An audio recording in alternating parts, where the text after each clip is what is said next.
ஹரே கிருஷ்ணா கிருஷ்ணா கிருஷ்ணா ஹரே ஹரே, ஹரே ராமா ராமா ராமா ஹரே ஹரே.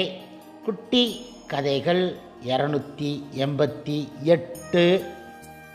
இதில் கோல்கத்தா சமீபம் உள்ள மாயாப்பூர் இஸ்கான் கோவில் நரசிம்ம லீலைகளை சிலவற்றை காண்போம். இதில் அரசாங்க மருத்துவரின் உள் உணர்வு எனும் கதை காண்போம். முன்பு ஒரு சமயம், அதாவது டாக்டர் பசு தேவதாஸ் என்பவர் பங்களாதேசத்து மருத்துவர். அவரது 20 வயது மகள் மிஷ்டி தாஸ் ஒரு மருத்துவக் கல்லூரி மாணவி. அவர் 2006ஆம் ஆண்டில் நோய் வாய்ப்பட்டு இருந்தார். அவருக்கு கருப்பையில் ஜீவ அணுக்களை தாக்கும் தசை வளர்ச்சியிலான கட்டி இருப்பதாக கண்டு அறிந்தார்கள்.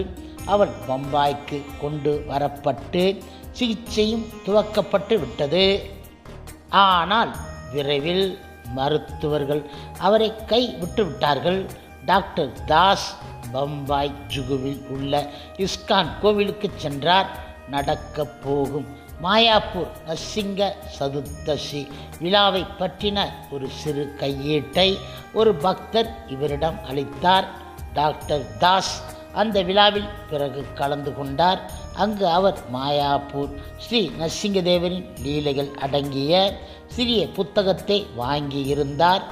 அவர் பகவான் நரசிங்கதேவர் மிகவும் ஆச்சரியப்படத்தக்க விதத்தில் ஸ்வஸ்தம் ஆக்கிய பல நோய்களை பற்றி அந்த புத்தகத்தில் படித்தார்.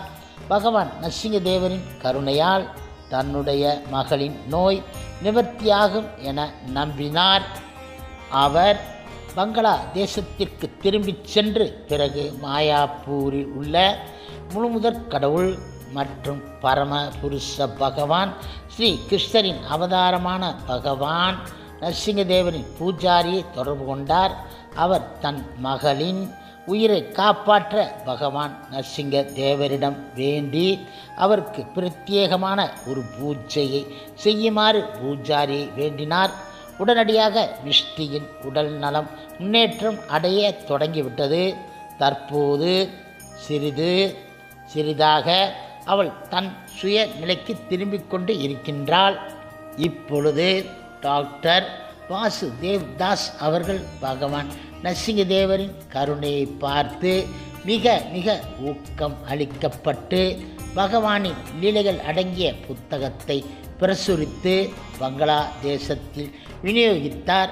அவர் கூறுகின்றார், ஒவ்வொருவரும் தன்னுடைய சுய முன்னேற்றத்திற்கும் ஆன்மீக முன்னேற்றத்திற்கும் பகவான் நரசிங்கதேவரை வேண்டி வணங்க வேண்டும் என்றார் அவர். அடுத்ததாக மேலும் ஒரு லீலை காண்போம். அந்த ரூப தேவி தாசியின் கடிதம் 3.1.2006ஆம் ஆண்டில் எழுதிய கடிதத்தை பார்ப்போம். ஹரே கிருஷ்ணா, எனது பெயர் அந்த ரூப தாசி.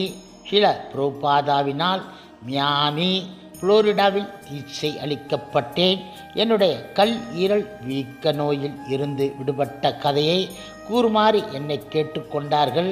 2004ஆம் ஆண்டு கோடையின் போது தவத்திரு ஜெயபதாக சுவாமி மகராஜ் அவர்கள் அலச்சுவா புளோரிடாவில் உள்ள புதிய ரமண ரேதி கோவிலுக்கு விஜயம் செய்தார்கள்.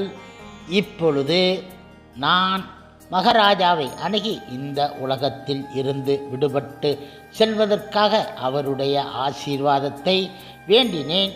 என்னுடைய நோயின் 3வது நிலையான கல்லீரலின் தசைகள் வீங்குவது என்ற கடுமையான நோயினால் நான் துன்பப்பட்டு கொண்டு இருந்தேன்.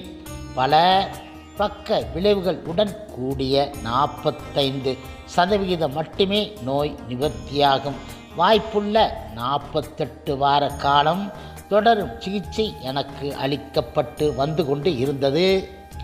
தவத்திரு ஜெயபதாக சுவாமி மகராஜ் அவர்கள் என்னிடம் கூறினார், இந்த குச்சி மாயாப்பூரில் உள்ள நரசிங்கதேவரை தொட்டது அதன் பிறகு அவர் அந்த குச்சியினால் என் தலையை தொட்டார்.